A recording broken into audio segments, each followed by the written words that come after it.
ये ऐसा समय है कि जिसमें किसी आदमी को किसी आदमी पर विश्वास रह नहीं गया है। आतंक का वातावरण चारों ओर घिरा हुआ पड़ा है। सड़क पर आप निकलते हैं, मालूम नहीं कि आपके साथ में पड़ोस में चलने वाला जो व्यक्ति है चाकू आपको भौंक करके और आपकी घड़ी नहीं छीन ले जाएगा, इसका क्या विश्वास है।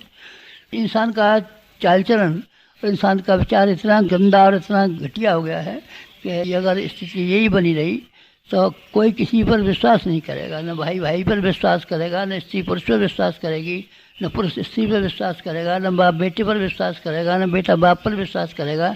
ऐसा गंदा, ऐसा घटिया, ऐसा वाहियात समय है ये।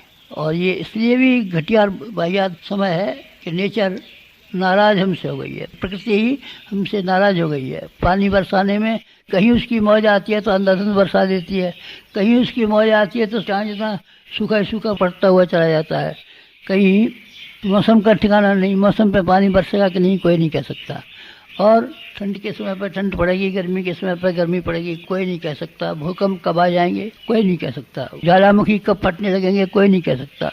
बाढ़ कब आ जाएंगी इसका कोई ठिकाना नहीं है। नेचर हमसे बिल्कुल नाराज़ हो गई है, इसलिए उसने अपना ठीक तरीके से काम करना बंद कर दिया है। ये ऐसा भयंकर समय है। ऐसे भयंकर समय में क्या आपके लिए कोई जिम्मेदारियां नहीं है? क्या कोई आपके कर्तव्य नहीं है? क्या आपके अंदर भावनाएं नहीं है? क्या आप भावना शून्य हो गए हैं? क्या आपका हृदय पत्थर का लोहे का हो गया है? नहीं, मेरा ख्याल है कि सब आदमियों का ऐसा नहीं हुआ होगा। ज़्यादातर लोगों का तो ऐसा ही हो गया है कि ये घटते घटते जानवर की तरीके से बनते जाते हैं। हमें आपसे ये उम्मीद है कि ऐसे भयंकर समय में अपना सारा वक्त केवल पेट पालने के लिए और संतान पैदा करने के लिए खर्च नहीं करेंगे।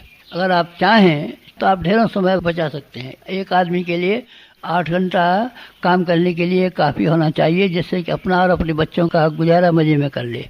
और 7 घंटे एक आदमी को विश्राम करने के लिए पर्याप्त होने चाहिए, और 5 घंटे घरेलू कामकाज के लिए पर्याप्त होने चाहिए। इस तरीके से आप 20 घंटे में अपने शरीर का और अपने कुटुंब का गुजारा कर सकते हैं। 4 घंटे तो आप बड़ी आसानी से निकाल सकते हैं।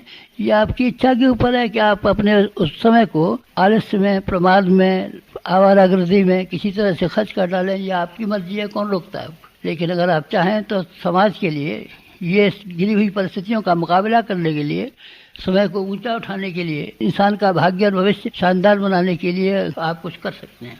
करना ही चाहिए आपको। इसमें तो नुकसान पड़ेगा हमारा नहीं, मैं आपको यकीन दिलाता हूँ कि नुकसान नहीं पड़ेगा। जिन्होंने लोक सेवा का काम किया है, अपना समय को लोक सेवा में लगाया है, वो चाहे गांधी जी रहे हों, जवाहरलाल नेहरू रहे हों, विनोबा भावे रहे हों, या कोई भी कर्णी रहे हों, स्वामी विवेकानंद रहे हों, लेकिन जिन लोगों ने अपना समय को समाज के लिए खर्च किया है, वो किसी तरीके से नुकसान में नहीं रहे हैं।